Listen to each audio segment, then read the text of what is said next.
Tim Simpson. In case you are just joining us, it has prompted the issuance of severe thunderstorm warnings. Once again, these are severe thunderstorms, and oftentimes severe thunderstorms can and do produce tornadoes, so we need to be careful. The Tornado of '89, presented by News Center 19. Hello, I'm Jerry Hayes. Wednesday, November 15th, 1989, a tornado touched down in Huntsville. It first hit here in southeast Huntsville, moved on into Madison County, and on into Jackson County. The storm only lasted for about 30 minutes, but the death and destruction it left behind won't be forgotten for a long time. The storm is blamed for the deaths of 18 people. Hundreds of others were injured, and as many as 1,000 people were left homeless. Here's a look at what happened when the tornado struck.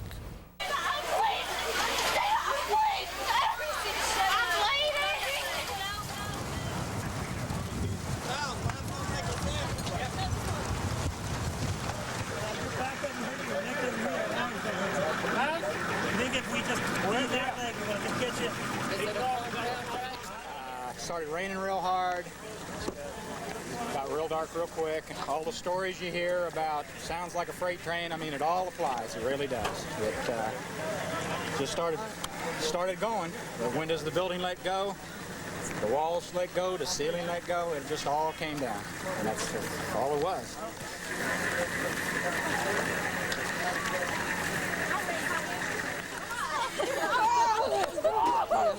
They have portable lights set up here now.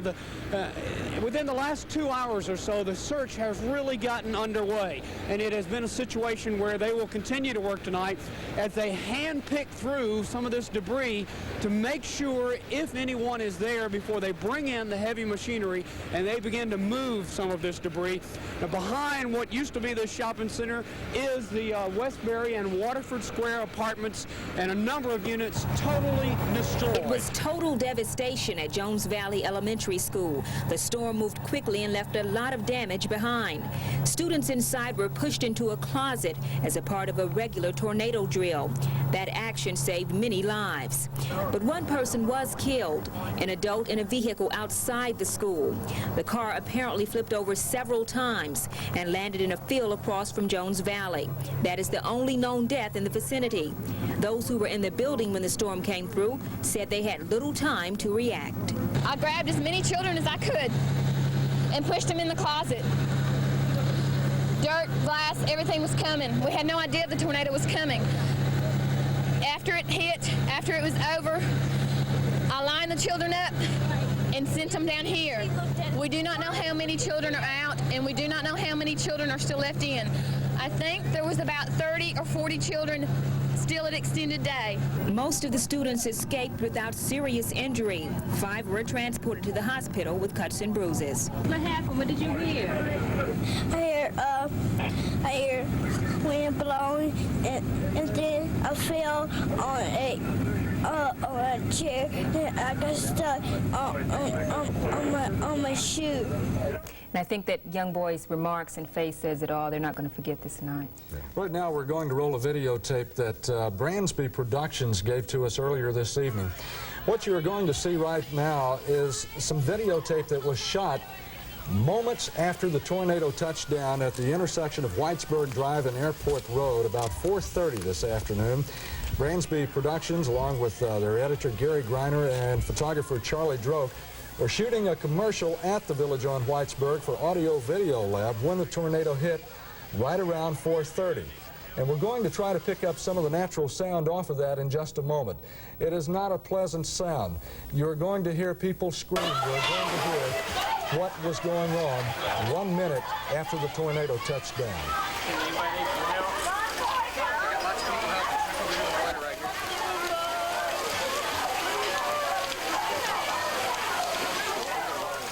This video shot just moments, I mean less than a minute after the tornado touched down. This is inside the Winn-Dixie grocery store. As you can see, quite a few people injured. Thank goodness we had no reports of fatalities coming out of that store. Right now, let's check back in with Joe Vallely, who is standing by live at the intersection of the Parkway and Airport Road. Joe, I understand that you have Errol Davis, one of our photographers, there with you, and I understand that he actually helped in the rescue. Yes, he did, Jerry and Chris. We're going to talk to Errol in just a minute because he and photographer Greg Stone were both there. We can report more grim news just within the last half an hour since we talked to you. 2 more bodies have been recovered from a dry cleaning store in this mall. When I got out of the car, Joe, and I turned on my light for my camera, and that's not just all cars and people scattered everywhere. I know we saw one fatality. A guy walked up, a guy was just laying there. People were trapped in cars. One lady was completely turned over in her car, and she was just in the mud, and they couldn't do anything because rescue guys hadn't gotten there.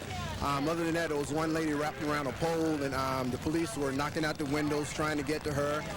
She was just folded up like a fetus almost, and she was really hurt in there. And there were just people were just scattered everywhere. I never seen nothing like it before. You found yourself leaving your photographer role to help out, didn't you? Yeah, I can't. You know, you kind of feel bad. You just don't want to just take pictures. You want to. You just felt like we had to do something, so we just started using the battery light to help the rescue guys see the people and see how they can get them out of the situations they were in. Errol, there's a picture of some of the folks who went hand by hand taking a look at the different areas. That's the Waterford Square apartments. You were over there briefly a little bit, I think, more so in the shopping center. But you saw that tonight, people taking great pains to make sure that what they were looking at. Well, one time, as you can see here, you got the rescue guys going through the rubble looking for any kind of sign of life. And right there in front of the GoPro place, you can just see where the cars have been picked up and thrown over into over in the middle of the store. And one while they were just wondering if anybody was still trapped inside those cars. But most of the cars, somehow the people seem like they got out of the cars. But it's just a miracle that it's not as bad as it turned out to be. It is incredible. You know, you talked about power. Some of the lights, some of the cars they pulled up tonight, flasher lights were still going, horns were still going. We heard some of that. And they were careful to make sure that there was no one in some of those automobiles. We're going to hear about a lot of stories over the next couple of days. Some will not be good. Others will be a very happy, fortunate ending. And we hope we can tell more of those. Jerry, Chris? The next morning, November 16th, Thursday, was really the first chance anyone could see what kind of damage the storm had actually done when it moved through the area. We pick up our coverage now with our Skycam 19 aerials to show you the path of the tornado's destruction. As the sun comes up in the morning, you can see for the first time the devastation caused by the tornado when it touched down shortly after 4:30. Huntsville's new garbage to steam incinerator plant, the first hit by the storm. It then moved on toward Airport Road and the Parkway. Waterford Square apartment complex hard hit by the tornado when it touched down, as was Southern Junior College. This is flying toward the east now on Airport Road, what used to be Westbury Shopping Mall. Goldboro, Big B Drugs in that area, along with a state liquor store. Quincy Steakhouse, there on Airport Road, hard hit, as was the Crestwood Medical Professional buildings. A lot of doctors' offices heavily damaged by the tornado, records strewn all over the place. Coming up to the Village on Whitesburg, Winn-Dixie, hard hit by the storm. Flying now toward the east at Whitesburg and Airport Road. You're now flying over the old Whitesburg Drive-In Theater there at the corner of Whitesburg and Airport Road. It looked like the storm lifted up when it went over Garth Mountain and then came back down on the eastern side of the slope, where it then hit Jones Valley Elementary School. Some say it appears the twister sat there for 15 seconds before moving on toward the northeast in the Greenwick community. Tony Drive in Jones Valley hard hit by the twister, as was the entire neighborhood. Some of the houses leveled, some of the roofs taken off of others, and some homes were untouched. Faith Presbyterian Church, hard hit by the twister when it moved through the area about 4:35. That a relatively new building at that facility. Whitesburg Shopping Center there at the corner of Airport and Whitesburg received quite a bit of damage too. Trinity United Methodist Church, in the process of building a new sanctuary It was devastated by the tornado. You see some of the roof gone off of the old sanctuary area. Holy Spirit Catholic School and the church, both receiving major damage. The sanctuary at the church coming up on the screen right now, the roof just taken off of the building. The Westbury Shopping Mall, heavy cranes brought in from all over the area to lift the rubble, the twisted iron, so that the search for victims and possibly survivors could continue. News Center 19 photographer Keith Lowhorn going up this morning with WZYP's Commander Dave to get these pictures of the devastation caused by the tornado.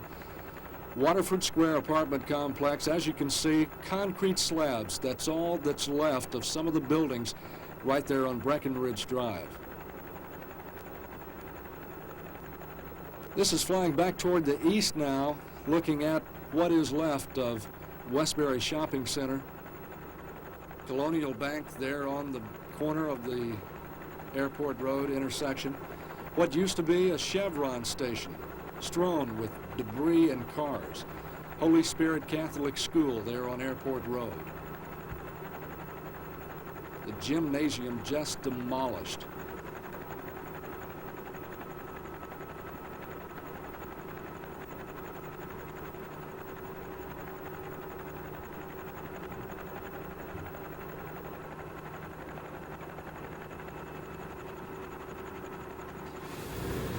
Information is still coming in to the Emergency Management Agency. This is the place all damage, rescue, and cleanup is reported.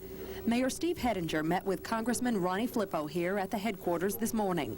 Well, I called the White House last night about 11 o'clock and told them that I was certain that you'd be having a request and the governor would be having a request come so they could be prepared for it. We have some buildings, spotty buildings, totally destroyed or seriously damaged in these areas. But the two yellow areas you see are very, very severely damaged. This area here contains apartment complexes, a shopping center, two shopping centers, one across the street from each other. Both of those shopping centers are no longer with us. But the realization of the mass destruction can only be experienced by a first-hand look. Unbelievable. Since they cleared it out, Ronnie. Cleanup operations continue with hundreds of volunteers removing the debris so the area can begin to rebuild. We want to get everything back to normal in a matter of days, you know, that way. Fixing homes and everything, that'll be a long time. The tornado jumped over the mountain, or went over the mountain, over Garth Mountain, and down into Jones Valley. Rudy, what's the latest? Jerry, photographer Errol Davis and I have seen a lot of the damage here in this subdivision, and there's quite a bit. But we stumbled across an amazing story of survival. This house behind me was in the direct path of the tornado, and you can see that it's been practically leveled all the way down to the foundation. What's amazing about this story is that a family was in that house, and all of them survived. And that family, these people right here, Deborah McKay and her 3 sons. Deborah, what was it like when you were going through this? Well, we didn't even know a tornado was coming. The power had gone off, and we went after candles. We had just lit some candles, and one of them blew out, so we went into our den, and while we were trying to get it lit, I opened the sliding door. And when I opened the sliding door, usually when you open the door to the house, the curtains will pull outward. Well, nothing happened. It was just as still and calm as can be. And about that time, I heard the rumble. And people say it sounds a lot like a train. It sounds a lot like a train going, like those little plastic things you see in the road where you go thump, thump, thump, thump, thump, thump, thump. That's what it was. And I screamed at my boys and told them to run and get into the bathroom. Well, my oldest son went into the master bathroom. I grabbed my 3.5-year-old and my 8-year-old, and we ran to the bathroom, and I opened the bathroom window. And then I opened the sliding door to the shower looking for him, and he was not in the bathroom. He was in the other one. He was in the other bathroom. So I immediately grabbed the 2 little ones, and we ran to the other bathroom. When I got there, I opened the sliding shower door, and he was in there, and I am just been blessed that the glass didn't break in my face. I went and opened the window in our bathroom, and when I lifted the window up, the blinds and everything started sucking out, and I screamed at my children to throw themselves down, and they hadn't even made it into the bathroom yet. We made it into the hallway, and I fell over the top of my two boys, grabbed their heads and fell down over them, and it lasted, I would say, like an eternity, but it seemed like maybe 30 seconds, and then we were just buried under doors and dirt and insulation and everything. So then we finally pulled ourselves up, and we thought it was coming back. So we got back under. Matter of fact, we had knocked over doors, and we pulled the doors back over us again. And I hollered at him, and he said he was fine. I said, well, stay still, because it sounded like it was coming back again. And then we stayed there for a little while, and then finally got up. There were wires all over the top of us. We were afraid we'd get electrocuted or struck by lightning. And then we immediately left and went for refuge at a neighbor's home. I want to point out again where these people actually were. You can see basically rubble except for a small standing structure. That's the bathroom. That's where these people were. It's amazing. Let's talk to some of the children here. What was going through your mind when all this was happening all around you? Well, I was afraid that I would be suffocated from all the dirt. And that was my main concept. And then I saw the door, the walls caving in. And I was standing still, and that was my second fear, that I would be trapped under that thing and I'd die. Okay, and here's a little one right here. Come here and talk to me for a moment. What do you think about all this? I wanted to be just a clown, but because my clown clothes are all gone, because I don't know where my toys are. They're all gone. Yeah. Clothes are gone. We went to Walmart last night. They were very nice to keep the store open even after hours while we bought some clothes. And I mean, I went in with my clothes ripped, insulation in my hair, glass and debris all over me. And I told the man, I said, we just lost our home in a tornado. And I said, will you please help us at least try to get some clothes?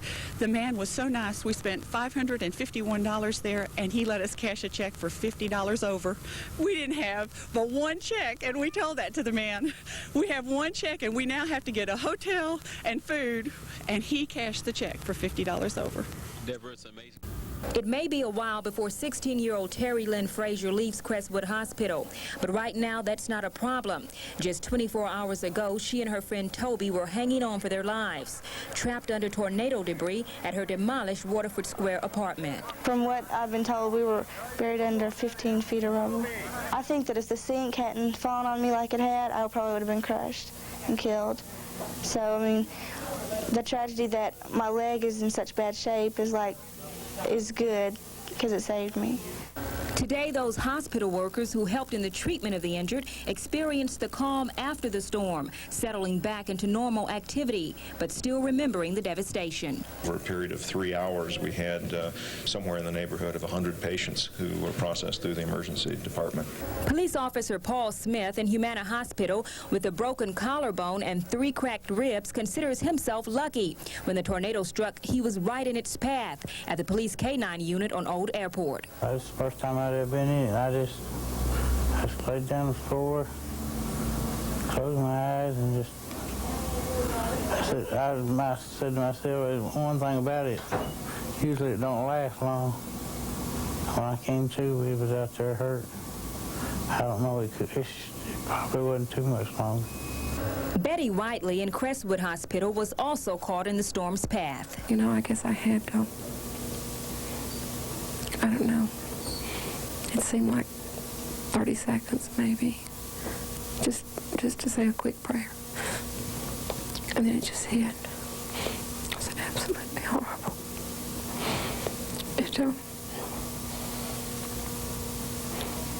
Everything was hitting me from all sides, and it was like, it was just a nightmare. I was so scared. We're continuing our team coverage now. You know, much of the attention has been focused on the tornado damage here in Huntsville. But as Dick Curtis reports, the destruction didn't stop at the city limits. The backside of Huntsville Mountain is one of the last places the twister hit before heading out into the county. At the base of the mountain, it smashed into a house on Broad Armstrong Road, killing 68-year-old Della Buford. It then skipped over the next hill, toppling large TVA towers, knocking out power for miles. Along Dug Hill Road, more trees snapped. Then it touched down again on Highway 72 East. Sam Gravel was in the State Forestry building when it hit back of him. I started looking out the window, and the wind began to get high, and so I closed the blinds right quick and ran for the hall. And that just after that, it's just high wind, and you could hear things hitting and breaking and popping and that sort of thing. Nearby, County Commission Number 2 Equipment Storage Complex was all but leveled. Again, the tornado took to the air. This time it pounced on residents along Salty Bottom Road. This was Jackie Isbell's place. You had decorated for Christmas already, huh? Yeah, sure did. We was going to have a wedding, and Meldy's been decorating for the past week, and it's all gone. It's awful. So many people that didn't make it. Our little granddaughters, there's 3 of them up there. We come to see if they had clothes to put on the things. Oh, yeah. That's sad.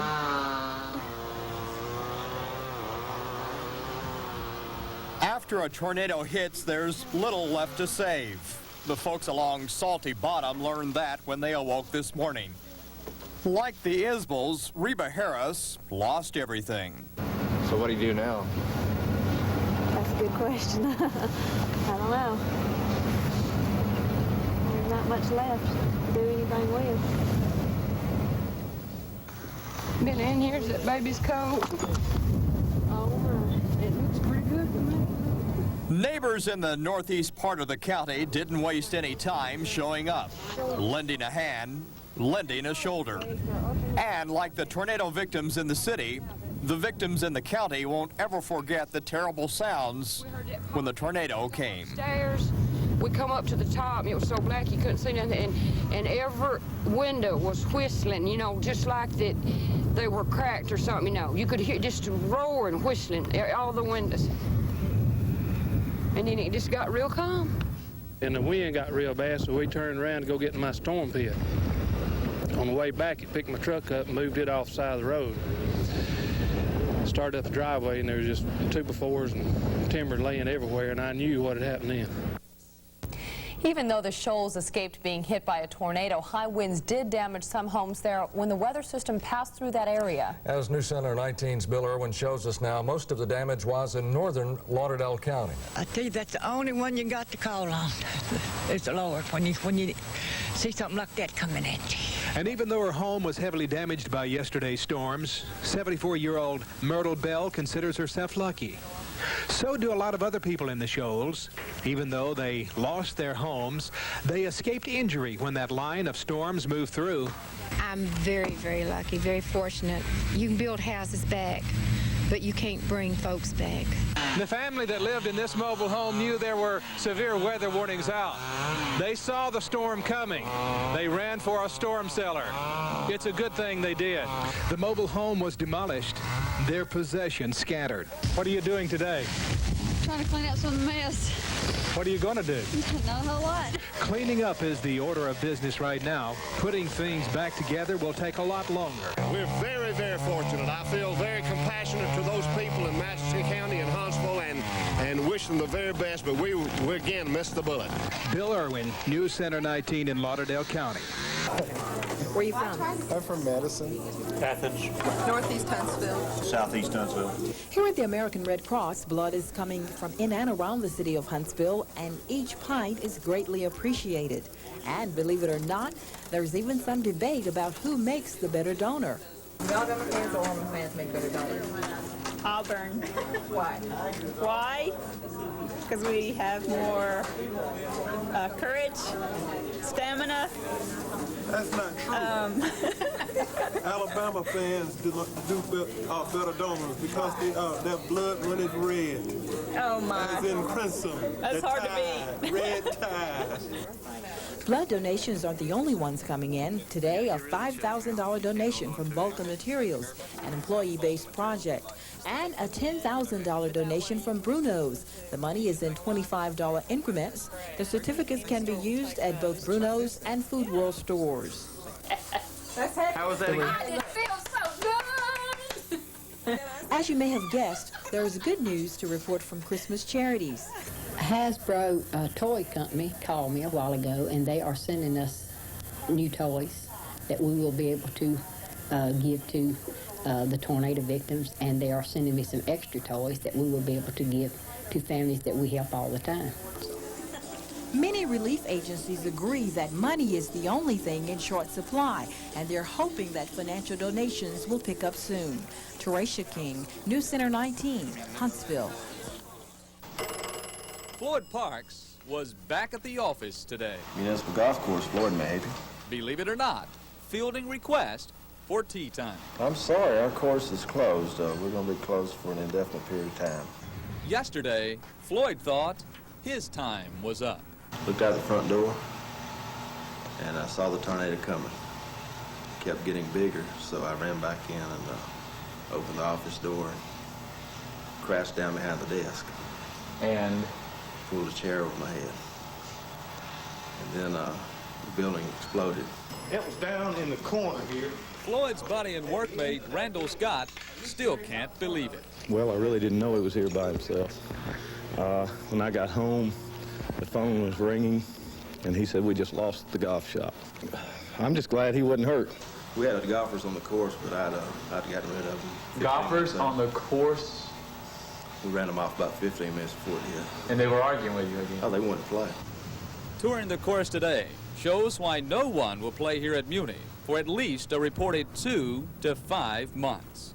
Perhaps to best illustrate the fury of the winds here on the municipal golf course, if you can take a look at the pro shop and then imagine several hundred feet behind it, that's where this Dempsey dumpster was. It's now here in the middle of a fairway, almost a half a mile away. Some figures had it as high as $250,000 to $1 million worth of damage. Is that pretty safe to say? That would be close. Are you telling me that? But not nearly as close as Floyd Parks' experience. I can't describe it. It's fearful. If you weren't religious before, I bet you are. Yes, definitely. Harold Bugg, News Center 19. In its wake. Of course, in the aftermath of last night's tornado, there are a lot of stories that are worth telling, and so far most of them have been from adults. But what about the children, the ones involved directly? The many others who have watched the news and are wondering about this disaster. Steve Johnson files this report from Whitesburg Elementary School. On the surface, a normal school day at Whitesburg Elementary. But the day at this school, just a mile from Airport Road, not ordinary at all. Every place I go, I see kids in little huddles talking about what's happened, teachers in huddles talking about it, kids talking to teachers, teachers talking to kids. No work is being done today, except I think we're just doing some, maybe a little healing, a little talking about it, trying to understand what's happened. And part of that trying to understand, watching the news coverage, and for these youngsters, hearing the stories of their classmates. And then all the lights went out, and then we were walking to look out the window, and the house started blowing down. I tried to hide behind the staircase, and the staircase fell on me, and I slid about 10 feet, and the whole house slid back. The tornado started coming by a couple seconds later. Then there's some wild things, like my mom's earrings fell off and all this stuff, and she lost her purse, and it was wild. What about your little brother? I understand something happened to him. Yeah, he was up in the air flying, and Petey, this Really? guy. I mean, he really was up in the air when the tornado passed over? Yeah, he wasn't major off. He was just floating a little bit. I was kind of picked up, and then my friend Pete, he just pulled me down by a leg real hard. I mean, the tornado picked you up? Yeah, it just blew me away. Were you real scared when that was happening? Was it real scary? Very. You think about it, does it bother you? Yeah, it bothers me because when it gets dark, I couldn't sleep last night. It just made me scared. How about your classmates? Have they been asking you about it? Does it help you to talk about it? Yeah, it helps a lot. They're all very thankful, and we've all been hugging one another all morning. When I went to PE this morning, they all stopped and hugged me on their way out. Makes us all love one another a lot more. We now have a list of those who are confirmed dead at this point. Karen E. Jones, who's 48, Alan D. Cruz, 48, Louise McCord, 55 to 60, Della M. Buford, and Leslie S. Kraselski. Corinne Bentley, also one of the confirmed fatalities, 40 years old. Larry F. Ammerman, 46. James R. Black, 45. Mary Matheny and Karen D. Luker, no age on either one of those ladies. Vanessa Hastings, James B. Summerhour, Thomas P. Fry, John Lewis Jr., and Wanda F. Lewis. 17 confirmed fatalities right now, and well, Chris, there are some new developments here tonight. The rescue efforts, the search and cleanup efforts have been ceased for tonight for a number of reasons. Number one, of course, is this bitter cold that has hit the Tennessee Valley today. The temperatures dropping throughout the day, and it is bitter cold tonight. You can see some light ice or snow falling. They have decided that they would come back tomorrow at daylight and start these cleanup efforts again. So the only people that we have here on the scene at Westbury Mall are law enforcement officers and Huntsville firemen, and they will remain on the scene, according to Chief Hugh Luna with the Huntsville Fire Department, until they are convinced that there is absolutely no one, dead or alive, left in this debris down here. We've told you about stories, we've told you the tragedy, and we're going to tell you more, I'm sure, before this newscast is over with. Let's start off with one piece of good news today. Shelby Gwynn is at her home saying today is a better day. My first thought was I'm going to suffocate, and then all of a sudden we had this fresh breeze that came in, and we realized that we, were getting air, and then it started raining on us, and the gravel, the parts of the concrete blocks were falling, and the water was dripping into my ear, and I couldn't move my head. Shelby Gwynn has a sore back today. Her doctor has told her to spend the next couple of days resting. She's just thankful to be alive. Yesterday afternoon, she was a customer at Wallpaper Plus at Westbury Mall.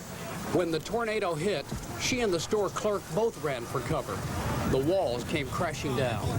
All of a sudden, the entire building fell in on us, and there were concrete blocks and wallpaper, and the roof must have been like 2 inches from my eyes.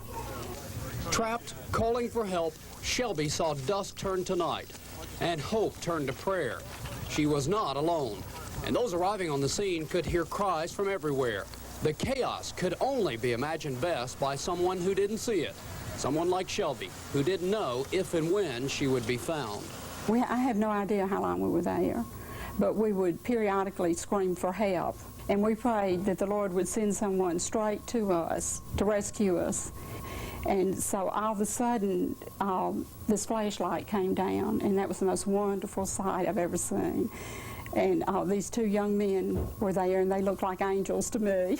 and they pulled us out, and it was quite a relief. One of the guys who pulled Shelby Gwynn out of the rubble. Joe? Jerry, you called it right. We have a hero. Let's meet him. He is Doug Hall, and as we talked earlier today about the situation that Shelby Gwynn and others found themselves down here at Westbury Mall, here's a guy who was at the right place at the right time. Doug, thanks for coming down. When you got her out, it had to be a situation was it much trouble to get her out? Well, how quick did it happen?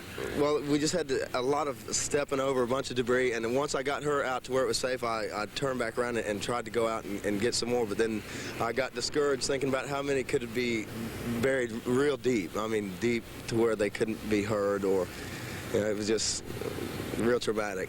I think you expressed the feelings of a lot of folks tonight. You certainly represent a lot of folks. You're a hero. And some comparisons, as we talked about just a few moments ago, some people are thinking back to 1974. This is what you saw, the devastation left behind. In all, we're talking now the 24-hour period of April 3rd through the 4th. There were 148 tornadoes across the nation that day. There were 4 reported here in the Huntsville area, Guin, Alabama, excuse me. 30 fatalities reported on that day. There were over 300 injured, and the tornado there left a path 100 miles long. The total 24-hour period across the nation, 315 fatals, 6,142 people were injured, and over $600 million worth of damage estimated at that time. That's what took place in 1974. You're seeing the videotape, day of the killer tornadoes.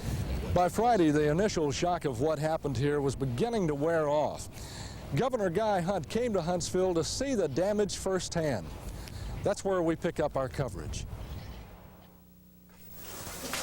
Good morning, Governor. Good to see you. Appreciate the job y'all done.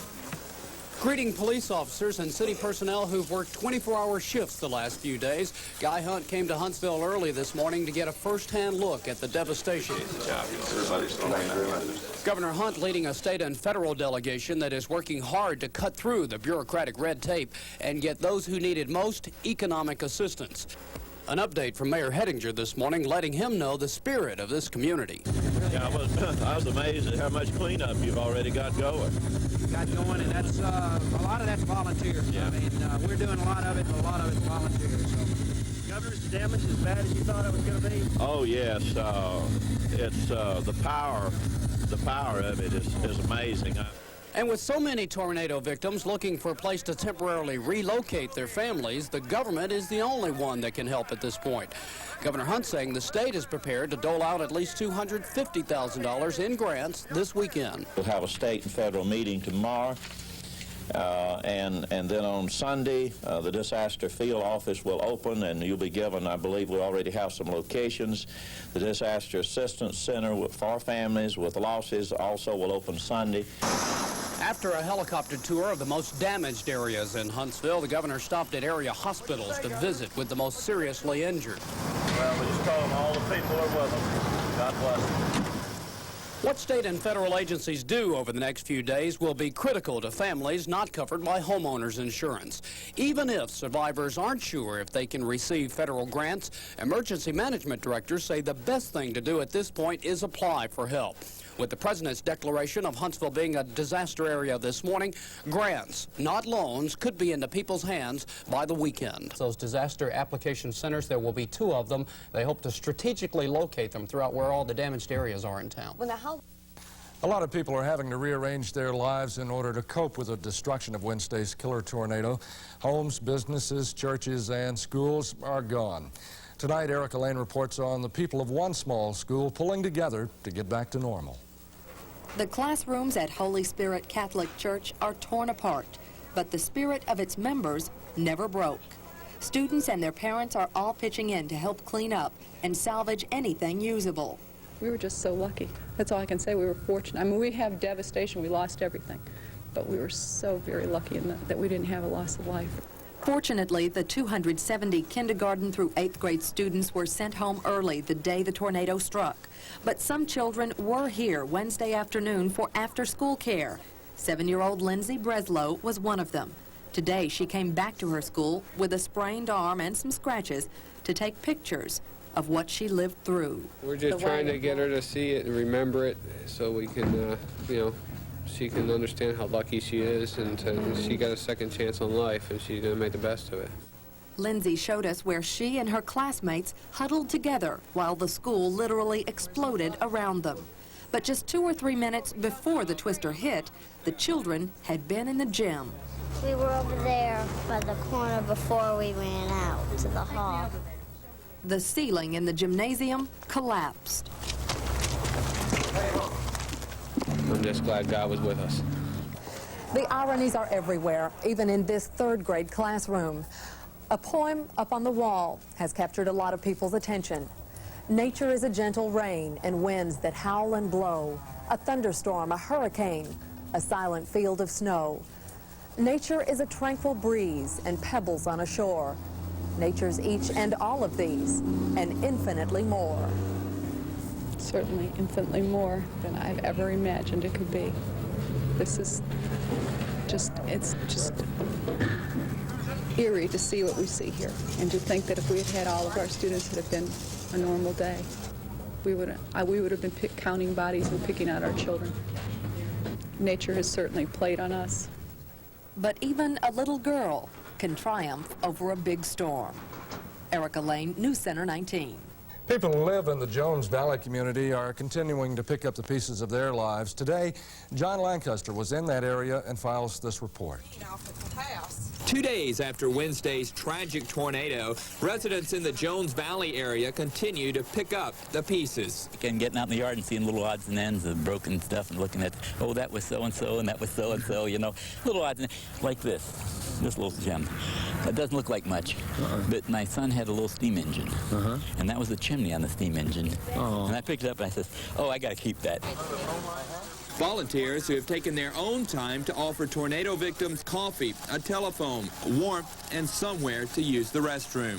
My wife had the good idea to bring aid and comfort to the neighbors, and that's essentially what we're doing, I guess, and providing a place where folks in town can send food.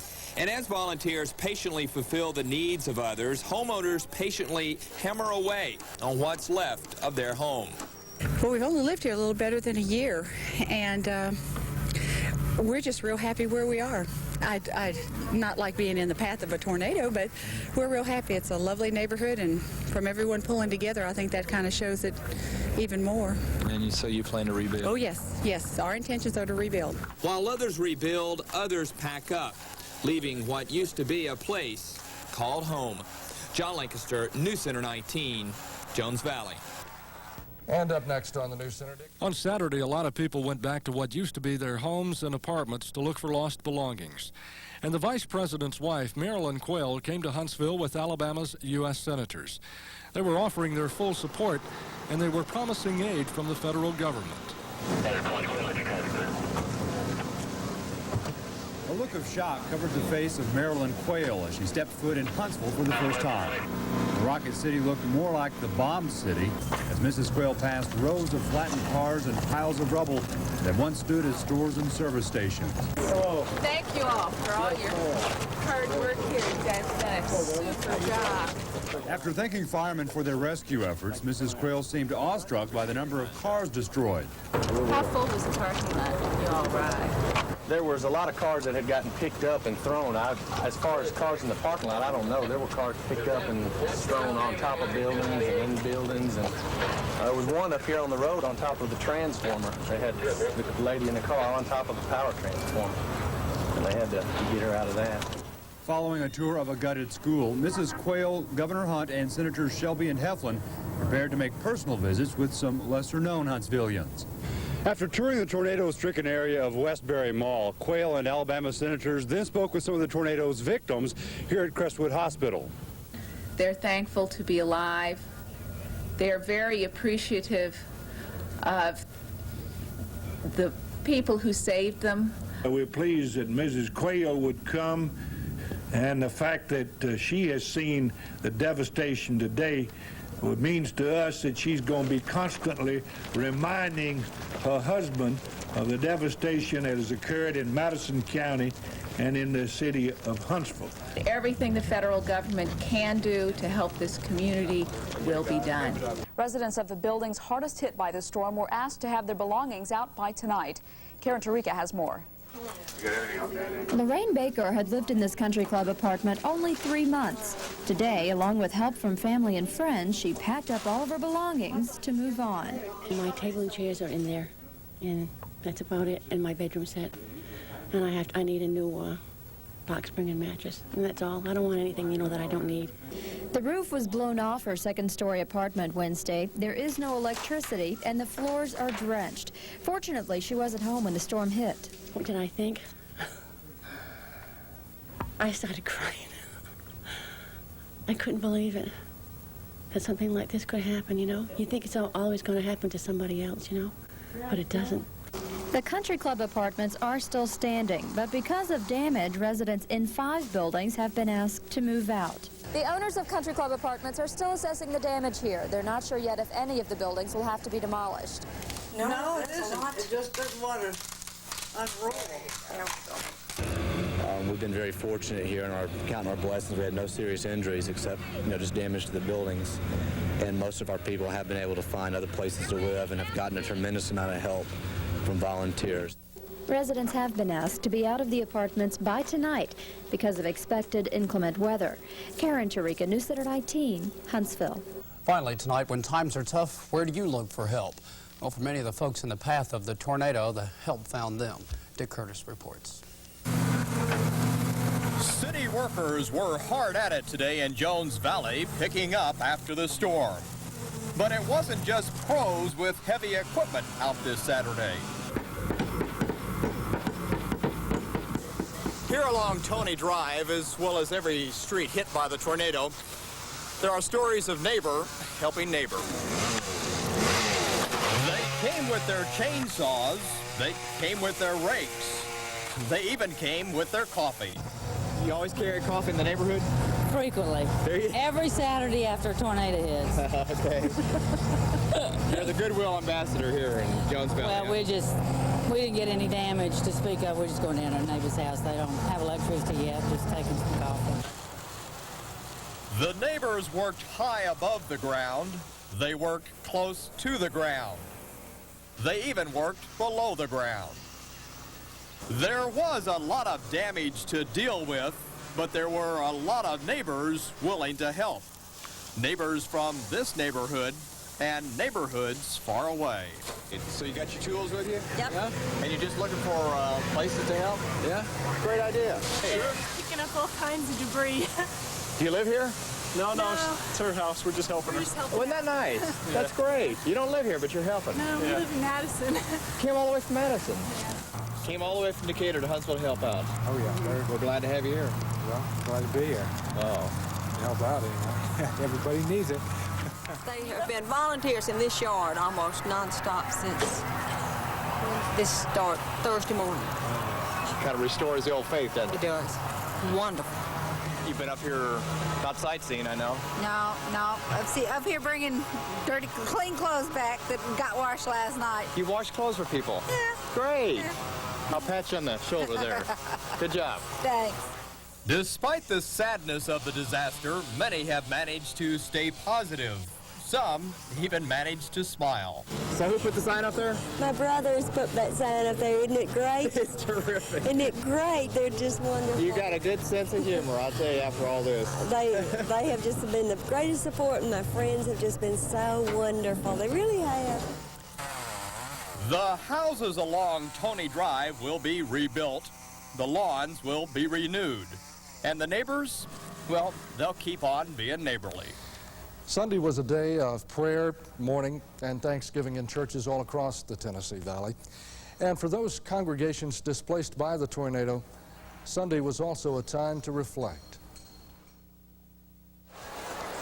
The congregation at Trinity United Methodist Church met at the Civic Center this morning, and the hugs and smiles told the story of people who have a lot to be thankful for. We're just thankful for the lives that were saved, and our hearts and our prayers go out for those who have lost family and friends, and we're all just going to just press on. I guess we're just excited we're alive. You know, we could have all been taken out on that devastating situation. We were right there on Airport Road, and all around us, our buildings were taken and cars were destroyed, and as you know, several people were killed. Wednesday's storm severely damaged the sanctuary at Trinity. Another portion of the building under construction also suffered structural damage. But amazingly, the people in the church at the time survived with minor scratches. One of those was Ann Patterson, who clung to the outside of the church building as the storm passed through. I was about 60 seconds from having been in my car when the tornado hit, and my car was thrown in the air and is totally destroyed. So although I was beaten and battered around by the storm, I can survive the bruises and the scrapes from that, but I never would have survived the car. Stories like that of Ann Patterson make members of Trinity realize their fortune. Today they were full of praise.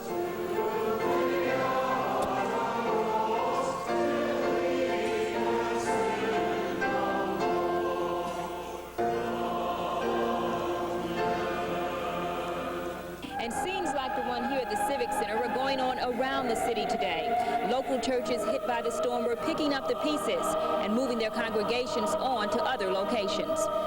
For members of Holy Spirit Church, Huntsville High School's gym served as a place of worship today.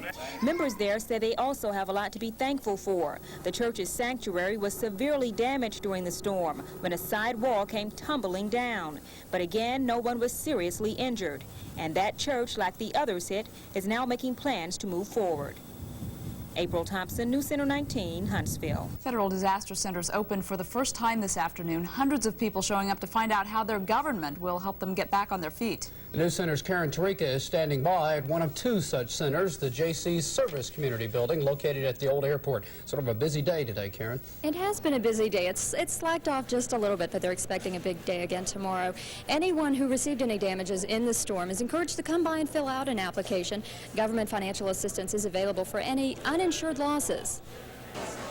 It takes about 20 minutes to fill out the disaster aid forms, and it's the first step toward receiving any federal or state financial assistance, provided you qualify. People at the center today said it's a relatively easy process. A lot of nice people here. They're just like, they give their arm and foot, I believe, if they could to help us out. So it's really good here.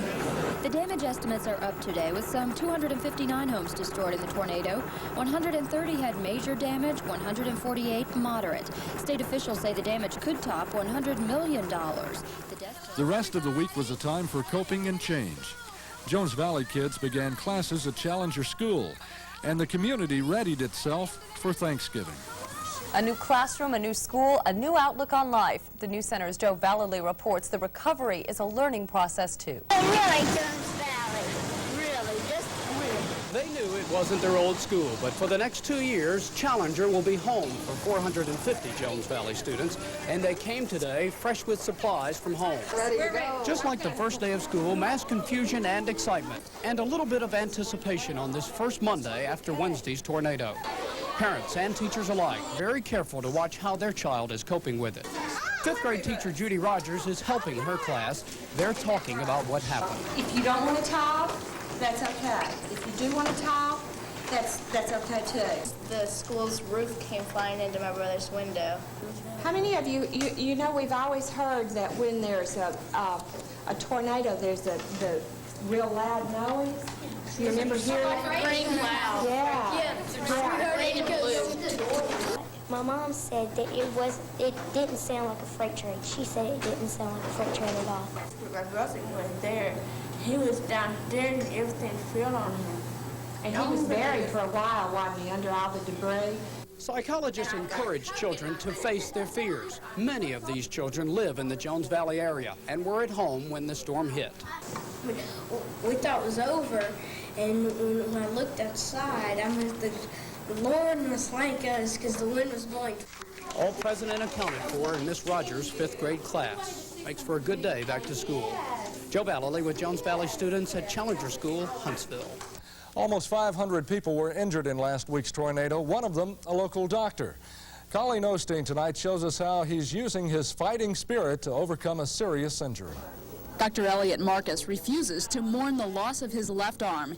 He's just happy to have the right one. When I got to the emergency room, I think everyone was so concerned because I was going to, in efforts to try to save the arm. I had already reconciled that I was going to lose my arm and that I could live with that. I could live my life without my left arm. I'm right-handed. I'm not a surgeon. I'm an internist. I can do everything that I want to do without my arm. Marcus was on his way home Wednesday when the tornado picked up his car and tossed it 60 feet into the air. When it was all over, his left arm was mangled beyond repair. He managed to find someone to take him to the hospital. The arm had to be amputated below the elbow, but it hasn't slowed him down a bit. Marcus is a kayaker and swimmer, sports that call for two strong arms. What about your sports now? Are you going to be able to pursue those? Oh, yes. I've got my arm and I've got my elbow that I should be able to paddle. I may not be able to do as vigorous whitewater as I was doing before, but I would bet that that only depends on how pushy I want to be with it. I expect that I'll be able to do everything I was able to do before. Paddles up here, and let me show you. Marcus says attitude is everything. He's already looking forward to kayaking again. As an internist, he may need help in sewing stitches and a few other procedures, but resuming his practice shouldn't be a problem, and he expects to be back in 2 or 3 weeks.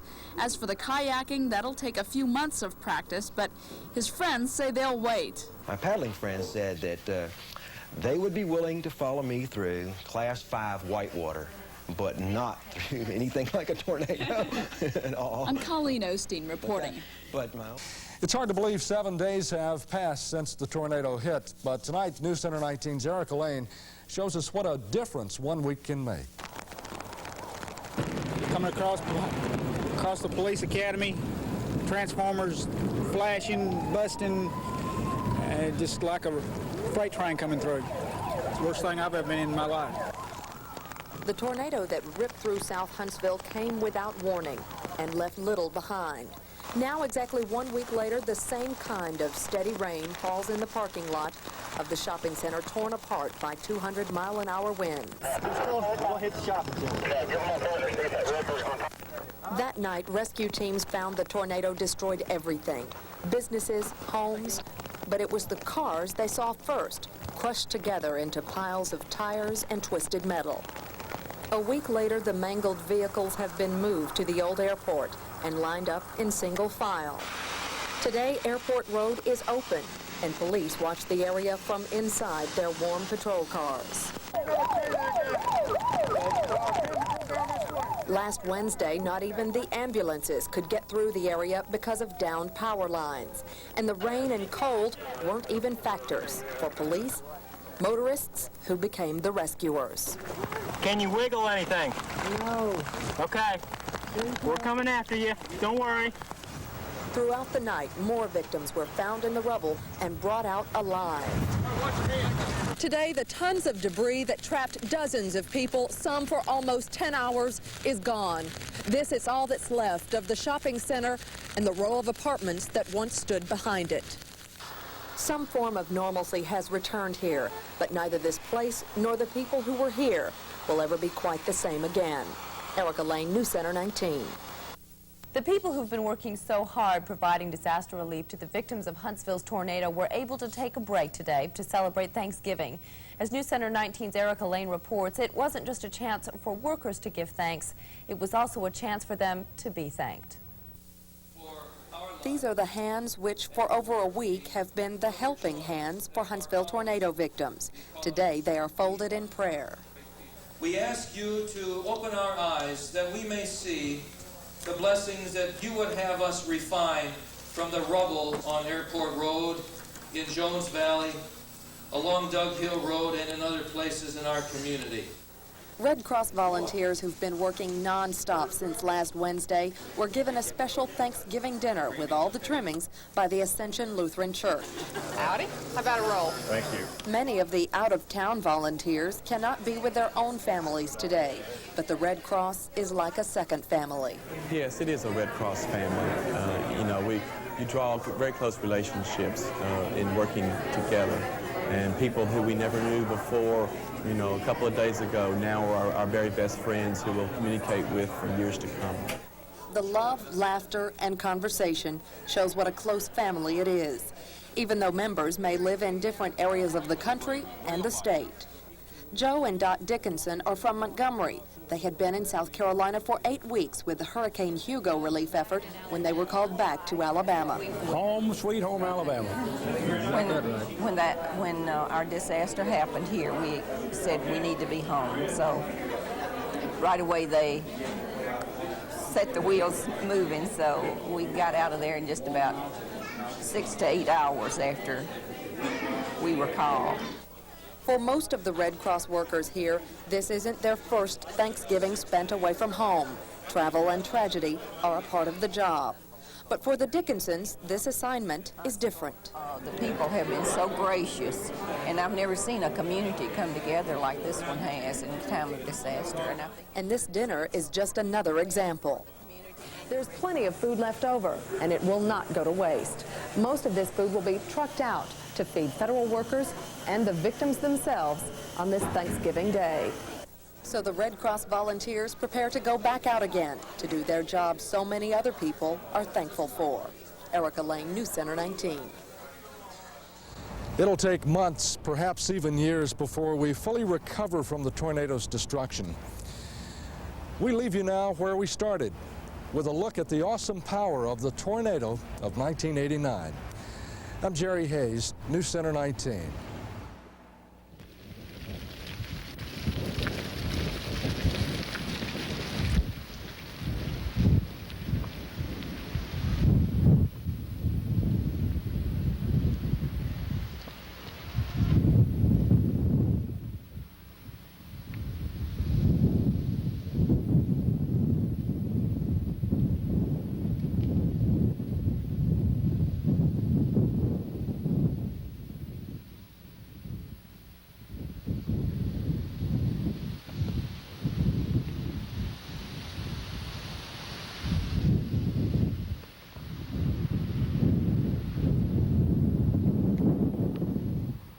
The tornado of '89. A News Center 19 presentation.